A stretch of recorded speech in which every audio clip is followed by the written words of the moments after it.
여러분들은 여러분의 인생이 희극인 것 같습니까? 비극인 것 같습니까? 여러분의 인생이 희극일까요? 비극일까요? 사실 희극만 계속해서 지속되는 인생, 또 비극만 계속해서 진행되는 인생은 없는 것 같습니다. 왜냐하면 희극만 계속되는 인생은 마치 햇볕만 계속되는 삶과 같은 거죠. 햇볕만 계속 내려쬐면 어떻게 됩니까? 그 땅은 사막이 됩니다. 마찬가지로 희극만 우리 인생에 계속해서 지속된다면 우리 인생은 메말라 버리고 맙니다. 그렇다고 해서 비극만 계속해서 지속되는 것 같지도 않습니다. 왜냐하면 비극만 계속해서 진행된다면 우리 인생은 살 가치가 없기 때문입니다. 그래서 하나님께서는 희극만 계속되는 인생, 비극만 계속되는 인생을 만들지 않은 것 같습니다.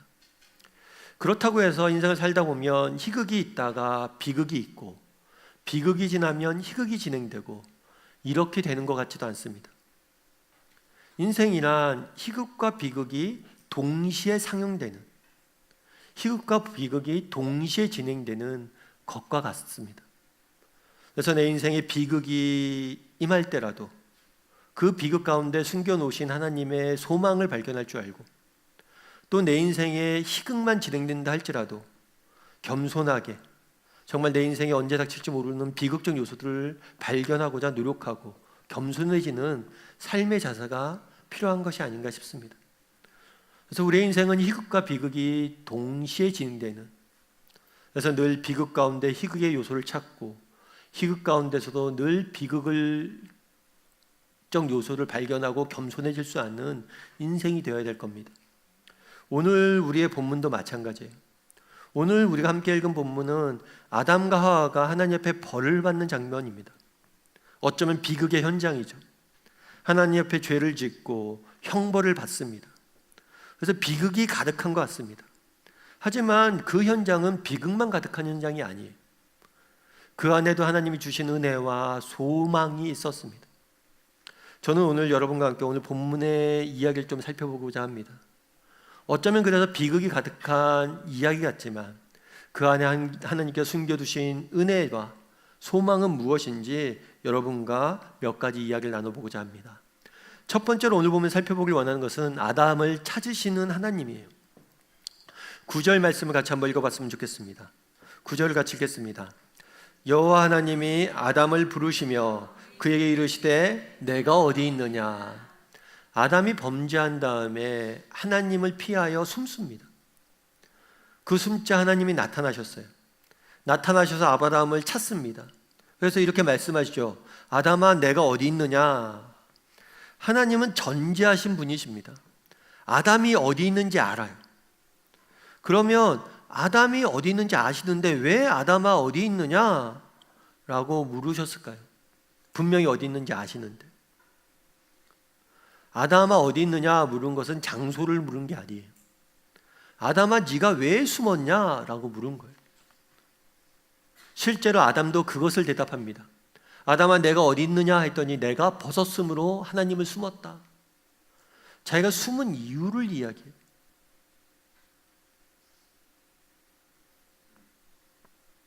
우리가 여기서 한 가지 알 수 있는 사실이 있습니다.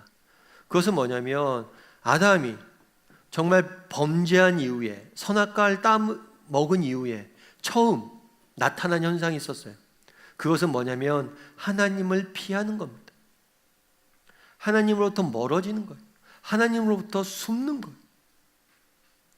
아담이 하나님 명령에 불순종하여 범죄하자 제일 먼저 나타난 현상은 하나님과의 관계가 파괴되어지고, 이전에는 정말 하나님과 정말 친밀하고 모든 것을 나눌 수 있는 교제의 관계를 누렸는데 이제 도망가고 피하는 관계가 된 거예요. 그런데 하나님께서 아담아 내가 어디 있느냐 물으셨어요.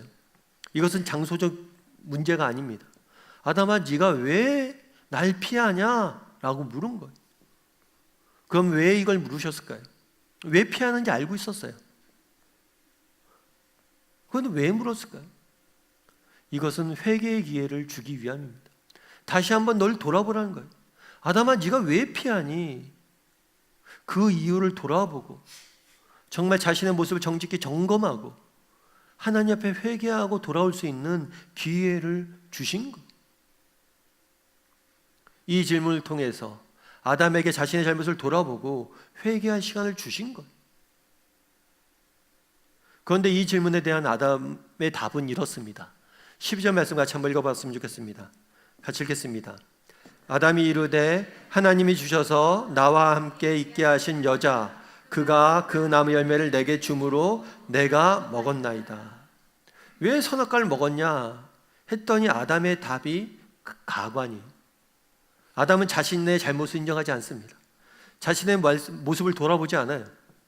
하나님, 제가 실수로, 하나님, 제가 욕심 때문에 하나님 명령에 불순종했습니다 이야기하지 않아요. 왜 먹었냐 이야기했더니 누구의 핑계를 댑니까? 여자와 여자를 만드신 하나님에 대한 핑계를 대요. 여자가 나에게 나무 열매를 줌으로 내가 먹었다. 난 먹기 싫었는데 여자가 줘서 먹었다라고 이야기를 해요. 선악과를 먹은 다음에 첫 번째로 나타나는 현상은 하나님을 피하는 거였어요. 하나님과 관계가 파괴됩니다. 그런데 두 번째로 나타나는 현상은 무엇입니까? 하나님과의 관계가 파괴됐을 뿐만 아니라 서로 사이의 관계가 파괴되었어요. 원래 하나님께서 아담에게 하와를 선물했어요. 그 하와를 보고 아담이 뭐라고 그랬냐면 이 여자는 내 뼈 중에 뼈요 살 중에 살이다. 내 강함 중에 강함이고 내 연약함 중에 연약합니다. 달리 이야기하면 이 여자의 잘못조차도 품고 나의 것으로 만들 수 있는 관계였어요. 내 살 중에 살이다. 연약함 중에 연약합니다. 서로의 허물을 덮어줬어요. 그런데 지금은 뭘 합니까? 서로의 허물을 들추고 원망하고 서로를 미워하는 관계가 된 거예요. 하나님 명령에 불순종하자마자 어떤 일이 났습니까? 하나님과의 관계가 파괴되었어요. 뿐만 아니라 뭐가 파괴되었습니까? 서로 사이의 관계가 파괴된 것을 볼 수가 있어요. 그런데 더 재밌는 것은 여자가 줘서 제가 먹었습니다 이렇게 답하지 않아요. 뭐라고 답합니까? 하나님이 주셔서 나와 함께 있게 하신 여자. 다르게 표현하면 하나님이 저 여자를 내게 주시지 않았고 하나님이 저 여자와 나와 함께 있게 하지 않았다면 내가 이걸 안 먹었을 것입니다. 달리 이야기하면 이 모든 것은 저 여자를 주신 하나님의 잘못입니다. 하나님께서 이 세상을 창조하시고 남자가 혼자 사는 것이 옳지 않다, 좋지 않게 보여서 여자를 선물이자 축복으로 줍니다. 그래서 여자와 함께 공동체 기쁨을 누리며 살도록 하셨어요. 그런데 그 하나님의 창조 계획이, 하나님의 일하심이 잘못됐다는 거예요. 하나님이 잘못 세상을 만들었다는 거예요. 왜 저 여자를 만드셨냐는 거예요. 왜 저 여자를 내게 주셨냐는 거예요. 하나님이 이 세상을 잘못 만드셨다는 거예요. 그날의 아담의 대답 속에서는 하나님의 창조의 지혜와 은혜, 하나님의 존재와 사역을 부정하는 것. 여러분, 선악과 먹고 안 먹고가 문제가 아닙니다. 선악과 먹는 잘못을 범했어요. 그것은 언제든지 하나님 앞에 용서받을 수 있어요. 그런데 문제는 용서의 기회가 있음에도 불구하고 용서를 구하지 않는 것이며 더 큰 문제는 그 마음이 이미 하나님을 부정하는 거예요. 이 모든 일이 엉망진창이 된 게 하나님 당신 탓이란 거예요. 하나님이 이 세상을 잘못 만드셨다는 거예요. 결국 아담의 가장 본질적인 문제는 하나님의 존재와 사역에 대해서 부정하고 하나님을 원망했다는 거예요. 이는 우리도 마찬가지입니다. 세상은 우리로 하여금 하나님으로부터 끊임없이 멀어지게 만듭니다. 끊임없이 멀어지게 만들어요. 야, 네가 이렇게 예수님 잘 믿는데 왜 네 인생에 이런 어려움들이 있어? 야, 그거 하나님이 세상을 잘못 만든 거야. 널 사랑하지 않는 거야. 왜 이 세상이 이렇게 엉망진창이야? 다 하나님 때문이야. 하나님이 세상을 잘못 만든 거야.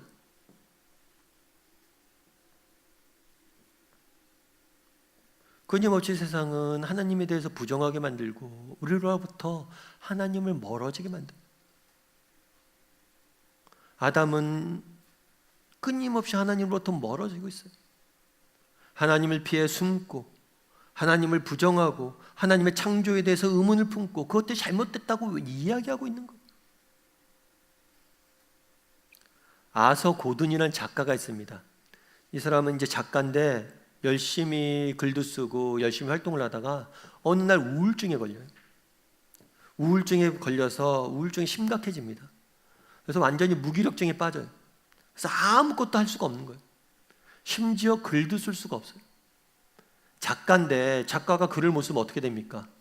그건 사형 선고나 마찬가지죠. 그는 이미 이제 죽게 된 거나 마찬가지예요. 그래서 어떻게 할까 고민하고 있는데 친구 의사가 있었어요. 그 의사한테 찾아갔더니 내가 이렇다 상황을 설명했더니 친구 의사가 이런 처방을 해줍니다. 야, 혹시 너 어렸을 때 좋아하는 일이 있었냐? 나 어렸을 때 나 해변 가서 파도 소리를 듣는 걸 좋아했는데. 그래? 그럼 내일 아침에 내가 처방전을 줄 테니까 그 처방전대로 행동해봐라. 그래서 그 다음날이 됐어요. 그 다음날 돼서 아침 9시에 처방전을 꺼냈습니다. 꺼냈더니 처방전에 이렇게 돼 있었어요. 바닷가로 가서 파도 소리와 갈매기 소리를 들으라고 돼 있어요. 그래서 9시에 바닷가로 갑니다. 그래서 그곳에서 파도 소리와 갈매기 소리를 계속 들었어요. 그 다음에 12시에 또다시 처방전 하나를 줬어요. 12시에 두 번째 처방전을 열어봤어요. 그랬더니 그 처방전에는 지금까지 살면서 행복했던 순간을 떠올려 보라고 적혀 있었어요. 그래서 쭉 자기 인생을 되돌아보니까 자기 인생에 정말 행복한 순간이 많았던 거예요. 그래서 그런 생각이 들었대요. 아, 내 인생이 슬픈 인생만 아니구나. 그래서 그렇게 쭉 오후를 이렇게 회상하고 있었어요. 오후 3시가 되니까 그 친구가 또 다른 처방전 하나 줬어요. 3시에 열어본 처방전에 뭐라고 적혀 있었냐면 너의 인생의 동기와 의미를 점검해 보라고. 네가 왜 글을 쓰고 있는지, 무엇 때문에 글을 쓰고 있는지. 근데 처음에는 정말 내가 좋아서 글 쓰는 걸 사랑해서 글을 썼는데 어느 순간부터 작가가 되는 것을 통해서 얻어지는 명성, 부 이런 거에 매여 있는 자신의 모습을 보게 됐어요. 그래서 내가 작가가 되려고 했던 게 이게 아닌데 다시 한번 돌아봤대. 그리고 마지막으로 저녁 6시에 해가 뉘엿뉘엿 질 때 그 친구가 준 마지막 처방전이 있었어요. 그 처방전에는 이렇게 적혀 있었어요. 친구야, 사실은 이것은 다른 사람들에게 주지 않는 처방이다. 그런데 내가 널 진짜로 사랑하기 때문에 이 처방전을 너에게 줄게. 너 어렸을 때 하나님을 잘 믿고 잘 살았었는데 그동안 하나님에게서 너무 멀어져 있진 않았니? 정말 이 시간 내가 친구로서 너한테 권해주고 싶은 건 하나님 앞에 나아가 기도했으면 좋겠다. 그 편지를 받고 이분이 엉엉 울었대. 우리는 어떨까요? 이 땅을 살면서 정말 우리가 이 땅을 살면서 해야 될 일들이 얼마나 많습니까? 땀 흘려 수고해야 될 일들이 얼마나 많습니까? 행해야 될 일들이 얼마나 많습니까? 그런데 혹시 그 가운데 우리가 하나님으로부터 멀어져 있지는 않습니까? 하나님으로부터 떠나 있지는 않습니까? 세상은 끊임없이 우리로부터 하나님으로부터 멀어지라고 우리에게 이야기합니다. 바라기는 우리 다음의 식구들이 정말 하나님 앞에 가까이 나아가는 사람들이 되었으면 좋겠습니다. 정말 날마다 하나님 앞에 가까이 나갈 수 있는 사람이 되었으면 좋겠습니다. 하나님은 오늘도 우리를 부르십니다. 아담아 어디 있느냐? 내게 오라 말씀하십니다. 정말 하나님의 음성을 듣고 날마다 하나님 앞에 가까이 나가서 그분과 교제를 나눌 줄 아는 저와 여러분이 되기를 주님의 이름으로 소원합니다. 두 번째로 하나님은 아담을 찾으셨어요. 두 번째로는 아담을 벌하셨습니다. 이 부분에 대해서 한번 살펴봤으면 좋겠습니다. 16절과 17절 말씀 한번 같이 살펴보겠습니다. 또 여자에게 이르시되 내가 내게 임신하는 고통을 크게 더하리니 내가 수고하고 자식을 낳을 것이며 너는 남편을 원하고 남편은 너를 다스릴 것이니라 하시고 아담에게 이르시되 내가 내 아내의 말을 듣고 내가 내게 먹지 말라 한 나무 열매를 먹었은즉 땅은 너로 말미암아 저주를 받고 너는 내 평생에 수고하여야 소산을 먹으리라. 아담과 하와가 하나님께서 아담아 하와야 너 왜 선악과를 먹었니?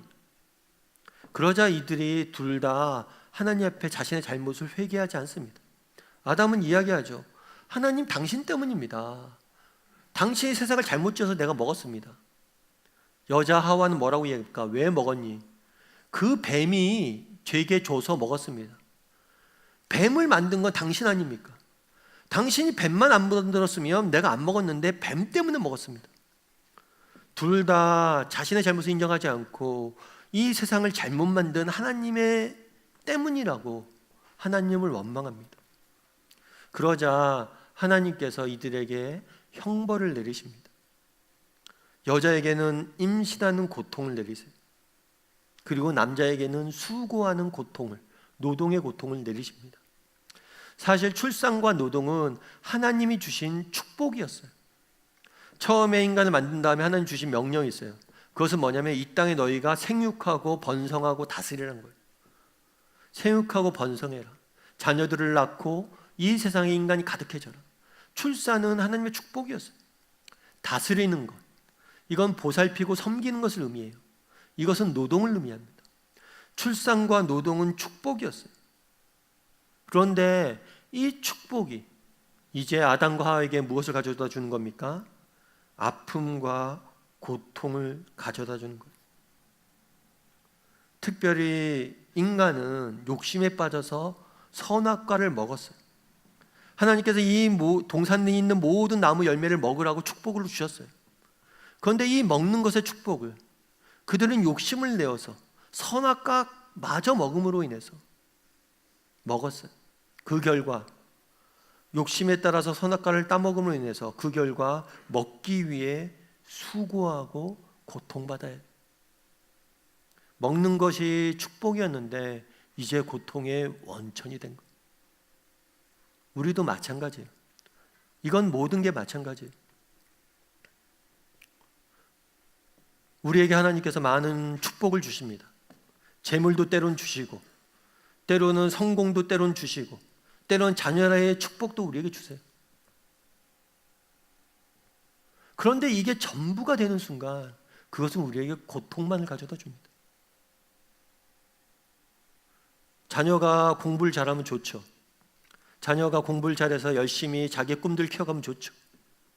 그런데 자녀가 공부 잘하는 것, 그것이 우리가 자녀를 키우는 전부가 되는 순간 자녀를 통해서 누리는, 자녀 양을 통해 누리는 사랑과 기쁨은 우리 안에서 사라지게 되어 있습니다. 직장도 마찬가지죠. 어느 직업에 들어가서 일을 합니다. 그럼 때론 인정도 받고 성공도 합니다. 그런데 내가 정말 성공과 인정의 모든 것을 거는 순간 우리가 처음 이 직업을 가졌을 때 가졌던 소명과 기쁨은 사라지게 되어 있어요. 그것이 전부가 되는 순간 그것은 우리에게 기쁨을 앗아가게 되어 있는 거예요. 아담과 하와가 그랬어요. 하나님이 주셨던 축복을 그것을 전부로 만들고 그것에 목숨을 걸었을 때 그 축복과 기쁨이 고통으로 바뀌는 것을 경험한 것입니다.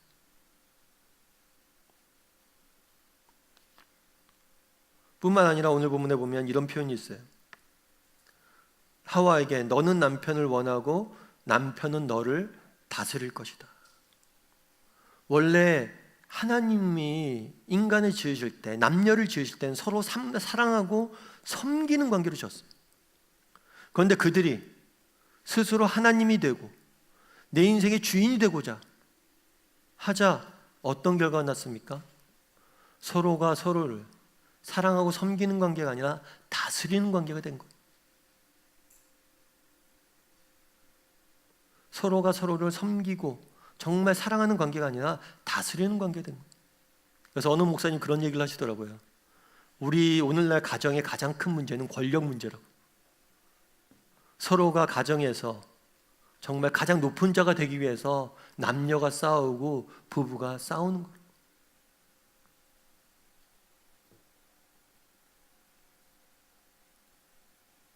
그래서 그 목사님은 그런 얘기를 하시더라고요.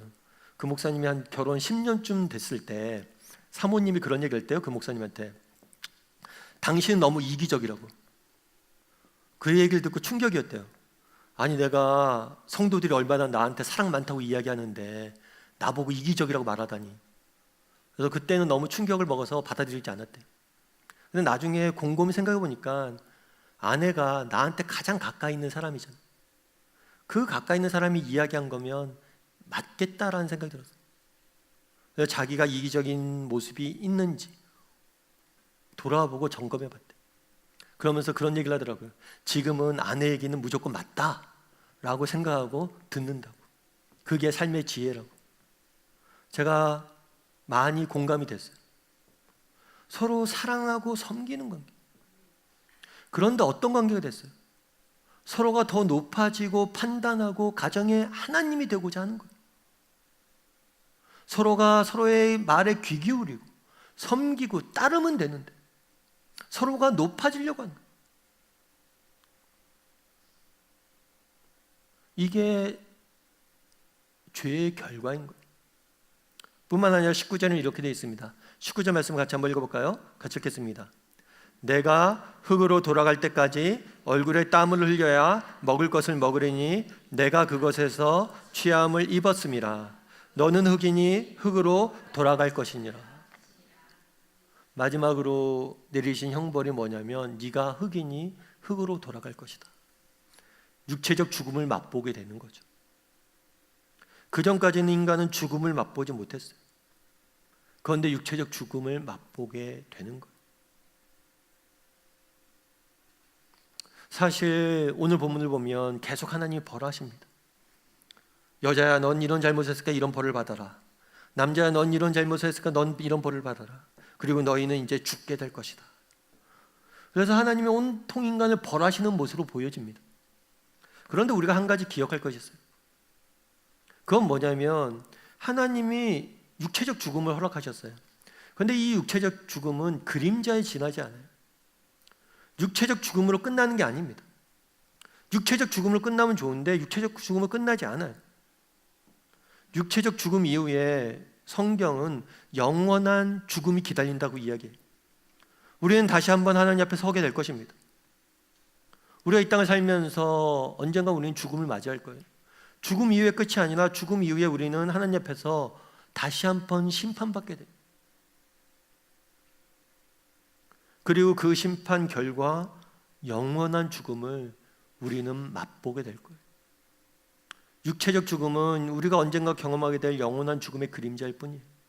우리는 육체적 죽음을 통해서 영원한 죽음을 보는 거예요. 그럼 왜 하나님께서 아담에게 고통과 육체적 죽음을 허락하셨냐는 거예요. 아담이 범죄했어요. 하나님이 분명히 약속했죠. 야, 너희 선악과를 먹는 순간 죽을 거야. 그럼 아담이 범죄했으면 바로 죽이면 돼요. 영원한 죽음에 쳐 넣으면 돼요. 그런데 하나님께서 그러지 않습니다. 고통과 육체적 죽음이라는 형벌을 맛보게 해요. 왜 그러셨냐는 거예요. 이렇게 하신 이유는 하나님 없는 삶의 비참함을 깨닫고 하나님께 돌아올 수 있도록 다시 한번 기회를 주신 거예요. 이 고통을 허락하신 이유가 그냥 죽일 수도 있는데 죽이지 않고 이 고통을 허락하신 이유가 이 고통 가운데 거하면서 다시 한번 기회를 주는 거예요. 하나님 없는 삶의 비참함을 깨닫고 내게 돌아오라고. 내게 돌아오면 이 모든 다시 처음에 하나님께서 아담과 하와를 위해서 주셨던 그 축복과 은혜, 그 완전한 세상에 너희를 살게 해줄 거라고. 다시 한번 기회를 주신 거예요. 그렇기 때문에 그날에 하나님께서 허락하신 고통은 형벌이지만 동시에 은혜의 방편인 거예요. 그날에 하나님께서 인간을 벌하는 것 같지만 벌하는 게 아니에요. 그들에게 더 큰 축복을, 아니 그들에게 다시 한번 은혜를 주시고 그들을 축복하기 위해서 임시로 이런 것들을 허락하신 거예요.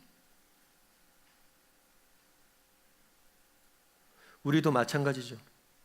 이 땅을 살다 보면 여러 가지 어려움들의, 인생의 어려움과 아픔들을 경험할 때가 있습니다. 그럼 세상은 이야기하죠. 왜 네 인생에 이런 고통과 아픔이 있어? 그것은 세상을 하나님께서 엉망진창으로 만드셨기 때문이에요. 그런 하나님이라면 믿지 마. 아니, 그런 하나님은 없어. 하지만 하나님은 뭐라고 이야기합니까? 그 뒤에 더 큰 은혜가 숨겨져 있다. 비록 내가 너에게 이런 고통들을 지금 허락하는 것 같지만 그 이후에 더 큰 은혜가 주기 위해서 그런 거라고. 제가 오늘 다음 읽기에 썼는데요, 시드니 셀던이라는 분이 계세요. 이 시드니 셀던이라는 분은 베스트셀러 작가입니다. 그래서 그가 쓴 소설은 굉장히 유명한 소설들이 많아요. 흥미진진한. 근데 이분은 1917년도에 미국의 시카고에 있는 유대인 가정에서 태어났어요. 어려서부터 문학과 음악에 굉장히 큰 재능이 있었어요. 근데 문제는 집안이 가난했어요. 굉장히 가난했기 때문에 대학도 못 가고 정말 글 쓰고 음악하는데 전념할 여유가 없었던 거예요. 그렇게 세월이 흘렀습니다. 그러다 보니까 이 사람이 정말 삶의 의미를 발견하지 못하는 거예요. 그래서 어느 날 자살을 결심해요. 자살을 결심하고 보니까 위스키와 수면제를 같이 먹으면 죽는다는 얘기를 듣고 수면제를 훔쳐요. 그래갖고 자살하려고 합니다. 그런데 이 자살하려고 하는 순간 아버지한테 발각이 돼요. 그래서 아버지가 이야기하는 거죠. 시드냐, 너 왜 자살하려고 그래? 그렇게 물었어요. 그러자 이 사람이 이렇게 대답했다고 자서전에 쓰고 있습니다. 저는 뭔가 갈망하고 밝은 미래를 원했어요. 그런데 현실은 전혀 이와 달랐어요. 늘 희망에 부풀어 살지만 저의 현실은 약국 배달부 신세를 면할 수 없었어요. 대학을 가고 싶지만 우리 집 형편이 안 되잖아요. 또 제가 수십 통의 단편 소설을 써서 잡지사에 보냈지만 다 거절한다는 이야기밖에 없었어요. 제게 무슨 소망이 있겠어요, 이런데. 살아서 뭐 하겠어요?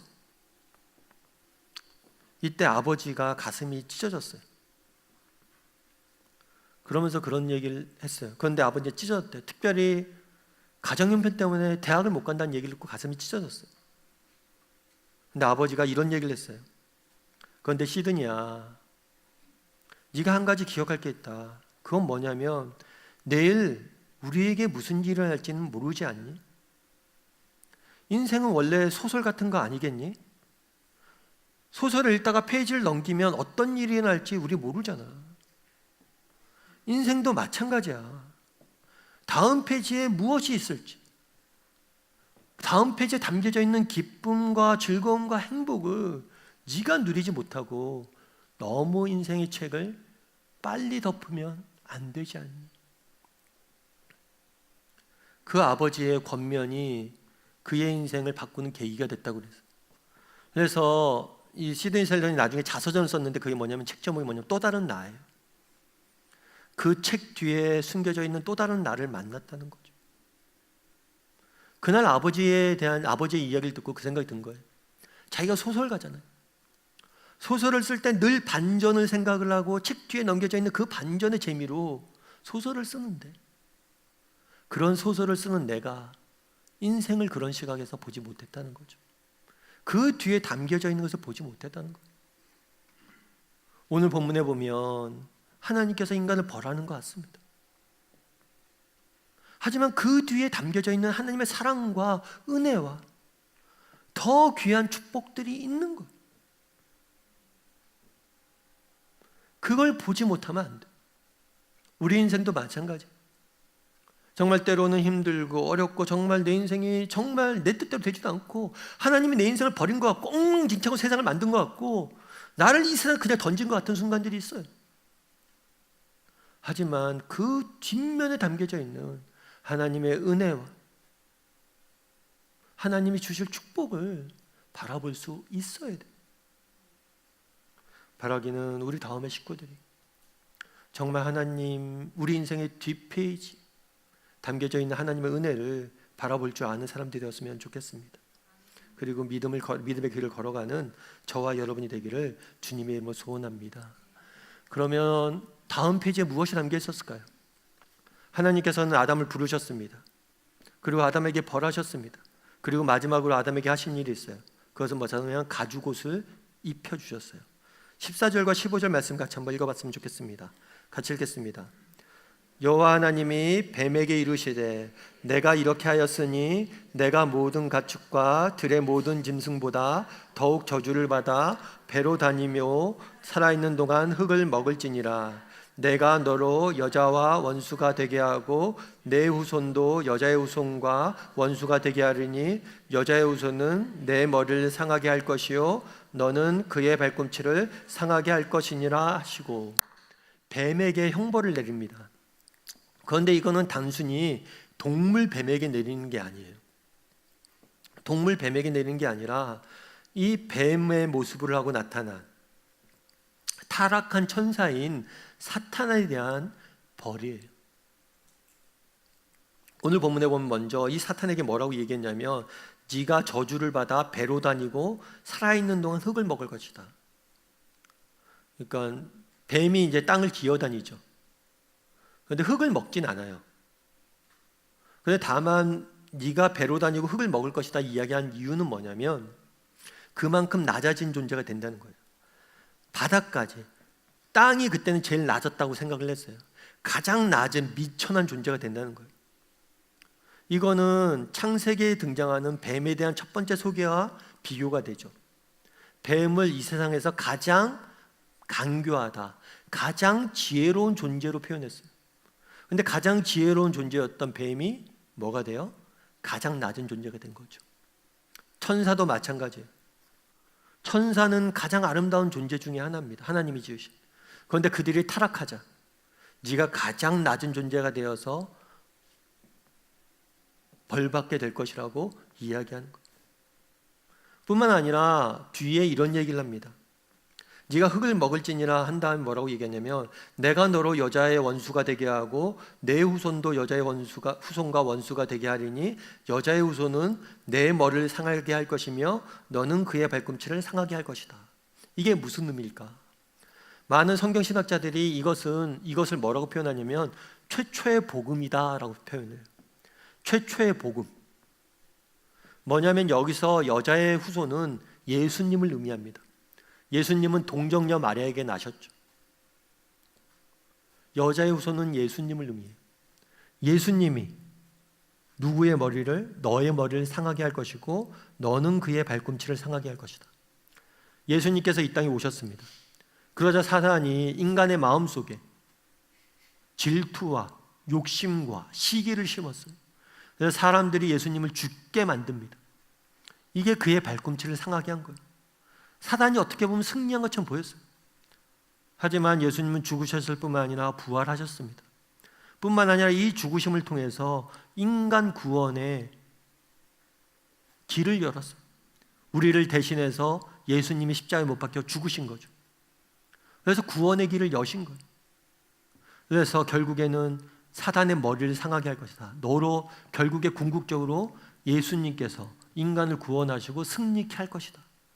그걸 원시복음으로 보여준 거예요. 최초의 복음으로 설명한 거예요. 그래서 이 말씀은 언젠가 예수님을 통해서 이루어질 구원을 예언한 거예요. 하나님께서는 말씀하셨습니다. 선악과를 먹으면 너희가 반드시 죽을 것이다.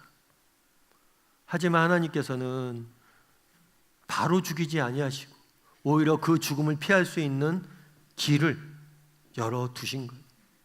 그 길을 어떻게 열어두셨습니까? 사랑하는 아들, 독생자의 죽음을 통해서 열어두신 거예요. 뿐만 아니라 21절은 이렇게 이야기합니다. 21절 말씀 같이 한번 읽어봤으면 좋겠습니다. 같이 읽겠습니다. 여호와 하나님이 아담과 그의 아내를 위하여 가죽옷을 지어 입히시니라. 가죽옷을 지어 입혔다라고 이야기를 해요. 이거는 대조가 되고 있어요. 뭐가 대조가 되고 있냐면 아담과 하와가 범죄한 다음에 자신이 벌거벗음을 깨닫고 자신이 죄를 지었음을 깨닫고 죄의식이 생겨서 무화과 나무로 가렸다고 그랬어요. 그런데 인간이 만든 무화과 나무는 인간의 죄를 온전히 가릴 수 없습니다. 무엇만이 죄를 온전히 가릴 수 있어요? 하나님께서 주신 가죽 옷만이 온전히 가릴 수 있는 것. 인간의 노력으로는 구원받을 수 없습니다. 하나님의 은혜로만 우리는 구원받을 수 있어요. 그런데 왜 여기서 가죽 옷일까요? 왜 섬유나 다른 좋은 나무나 다른 식물들을 통해서 옷을 만들어 주지 않고 가죽 옷이었을까요? 가죽 옷이 나무보다 더 튼튼해서 그럴까요?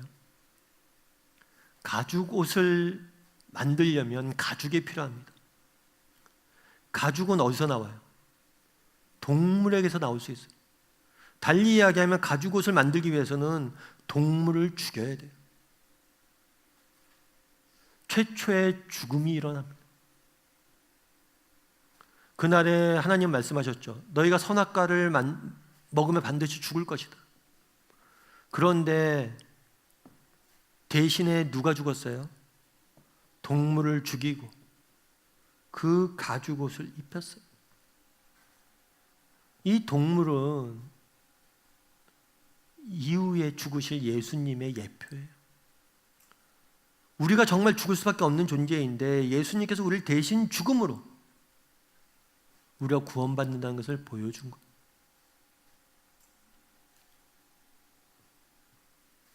인간은 이야기합니다. 아담아, 너 왜 선악과 먹었어? 하나님이 세상을 이렇게 엉망진창으로 만들어서 제가 먹었습니다. 하나님 탓입니다. 그러자 하나님이 무엇을 이야기하십니까?